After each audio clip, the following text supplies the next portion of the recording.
प्रदेश भर में महिलाओं पर हो रहे अत्याचार, बिगड़ती कानून व्यवस्था, बेतहाशा महंगाई और अनियमित बिजली की सप्लाई के मुद्दों को लेकर कांग्रेस पार्टी ने आज जिला कलेक्टर के माध्यम से राष्ट्रपति के नाम ज्ञापन सौंपा।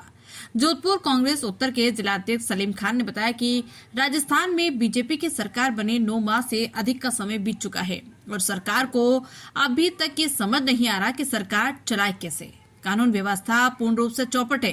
महिलाओं पर अत्याचार की घटनाएं लगातार हो रही। इन्हीं मुद्दों को लेकर पूरे राजस्थान में आज प्रदर्शन कर 9 मुद्दों का ज्ञापन जिला कलेक्टर के माध्यम से राष्ट्रपति जी के नाम सौंपा गया। दक्षिण के अध्यक्ष नरेश जोशी ने कहा कि नई सरकार ने पूर्ववर्ती सरकार की तमाम जन कल्याणकारी योजनाओं को बंद कर दिया या उनका नाम बदलकर सुविधाओं को घटा दिया। पूर्व राज्य मंत्री राजेंद्र सोलंकी ने कहा कि प्रदेश का किसान परेशान, अतिवृष्टि से फसलें खराब हो गई। जहां बिजली की आवश्यकता है वहां बिजली की सप्लाई बराबर नहीं हो रही। कुल मिलाकर सरकार हर सेक्टर में नाकाम है। ज्ञापन देने से पहले तमाम कार्यकर्ताओं ने बीजेपी सरकार के खिलाफ जोरदार नारेबाजी कर अपना रोष जताया। प्रदर्शन में भोपालगढ़ विधायक गीता बरबड़, पूर्व विधायक मनीषा पवार, महापौर कुंती परिहार, उप महापौर करीम जानी, नेता प्रतिपक्ष गणपत चौहान, एस्टयाक राजू, नेवाराम बेड़ा, विजयलक्ष्मी पटेल, शहजाद खान, त्रिलोक मेहरा, शैलजा परिहार, ओमकार वर्मा, इकबाल मैलानी, पंकज भाटी, शाकिर खिलजी, हेमंत शर्मा, अंजुला रूपिया, अमीनो बानो, सुरेंद्र नाग, जेठू सिंह परिहार सहित सैकड़ों कार्यकर्ता उपस्थित थे। जोधपुर से हनुमान सिंह राजपुरोहित की खास रिपोर्ट। देश में बिगड़ती हुई कानून व्यवस्था, बढ़ती हुई महंगाई, बिजली की अनियमित सप्लाई और महिलाओं पर अत्याचार लगातार राजस्थान प्रदेश रेपिस्तान के रूप में मशहूर होता जा रहा है। राजस्थान प्रदेश कांग्रेस कमेटी के आह्वान पर आज पूरे राजस्थान में जिला मुख्यालयों पर राष्ट्रपति जी के नाम ज्ञापन देकर हम ये राष्ट्रपति से मांग करते हैं कि आप राजस्थान में राष्ट्रपति शासन लगाएं, क्योंकि ये दिल्ली से निर्देशित पर्ची सरकार राजस्थान को संभाल नहीं पा रही है। पूर्ववर्ती गहलोत सरकार की तमाम योजनाएं ठप हो चुकी हैं। सबसे महत्वपूर्ण बात यह है कि पेट्रोल डीजल अपने निम्न स्तर पर अंतर्राष्ट्रीय मूल्यों में आज भारत को उपलब्ध है, लेकिन फिर भी 1 रुपया भी ये लोग कम नहीं करें, जिससे महंगाई उत्तरोत्तर बढ़ती जा रही है। हम जोधपुर शहर जिला कांग्रेस कमेटी उत्तर एवं दक्षिण संयुक्त रूप से आज ये ज्ञापन देकर मांग करते हैं कि राजस्थान में बिगड़ती हुई कानून व्यवस्था, महंगाई पर रोक लगाई जाए, महिला अत्याचार पर रोक लगाई जाए। सरकार स्थापित हुई है उसके बाद में विशेषकर महिला अत्याचार में बड़ा तेजी से इनका ग्राफ बढ़ता जा रहा है। इनकी किसी तरह की कोई चिंता नहीं है, जबकि इनकी मुख्यमंत्री के साथ साथ 2 उप मुख्यमंत्री, उसमें एक महिला भी है। उसके बावजूद भी स्थिति ये होती जा रही है कि राजस्थान में रेप के केस बढ़ते जा रहे हैं, महिला अत्याचार बढ़ता जा रहा है, महंगाई भी तेजी से बढ़ती जा रही है। और तो और जो सड़कों की हालात है, जो बरसात के बाद सड़कों की हालात सुधरने की मुख्यमंत्री ने बात की थी, 15 मिनट में उनकी कथनी और करनी में जो फर्क है, पहले 15 सितंबर बात की, फिर 30 सितंबर की बात की, अब वो कह रहे हैं कि थोड़े समय बाद इसमें समय और लगेगा। जिस तरीके से जनता की परेशानियां बढ़ती जा रही है, उसी को लेकर आज जोधपुर शहर जिला कांग्रेस कमेटी उत्तर और दक्षिण द्वारा राष्ट्रपति के नाम संयुक्त ज्ञापन इस सरकार के खिलाफ दिया गया। लगातार डबल इंजन सरकार के नाम से जाने जाने वाली सरकारें फेल हो रही है।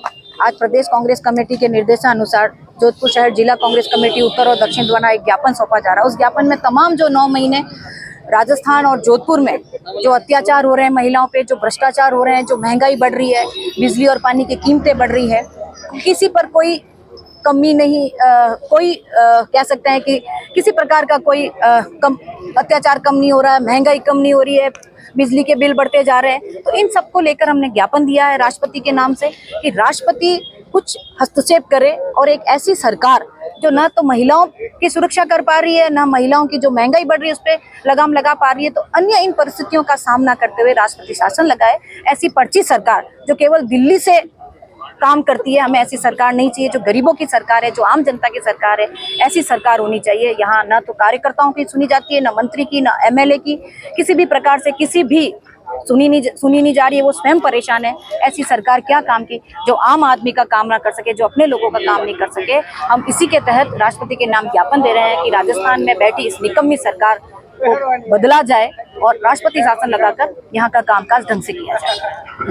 यहाँ जोधपुर के अंदर इतना बड़ा विशाल जुलूस भी निकाला, धरने भी दिए गए, ज्ञापन भी दिए गए, पर सरकार अभी तक उसके ऊपर कोई भी अंकुश लगाने के लिए अभी तक कोई कार्रवाई की नहीं। महंगाई की भी बात हुई, ये सब आप सभी लोग जानते हैं कि जो स्थिति जो बनी हुई है, मीडिया बार बार कह रहा है, जनता बार बार कह रही है, सब चीज़ें हैं। भाई कूड़ ओल के जब दाम घट रहे हैं तो फिर आपको भी घट पर अपना खजाना भर रहे हैं। तो इस तरह से जो हालात जो बने हुए हैं, आज चिरंजीवी योजना जो अशोक गहलोत साहब ने 25 लाख की जो योजना लागू की, आज क्या दुर्दशा है उसकी। आज हॉस्पिटल के अंदर कोई भी आदमी जाता है तो उसको भी पैसे के बगैर कुछ काम होते ही नहीं है। आज MRI और CT स्कैन तो जो हॉस्पिटल के अंदर है वो भी प्राइवेट है, वो भी पैसे लेकर, और बाहर से आदिवार जो सरकारी है वो बंद रहती है। तो ये जो स्थिति है जो बनी हुई है, सरकार कोई ध्यान दे नहीं रही है। हमारे कई साथी कह रहे हैं कि बार बार अधिकारी को खुद को भी मालूम नहीं है कि वो यहाँ सीट पे कितने दिन है, अधिकारियों की भी ट्रांसफर हो रही है। और मंत्री जो इनके MLA वगैरह जो भी है उनकी भी यही हालत है, मंत्री को भी मालूम नहीं है कि भाई मेरे पास जो अधिकारी लगा हुआ वो कब तक है। तो ये स्थिति आपस में बात कर 13 लग गया क्या, ये स्थिति है।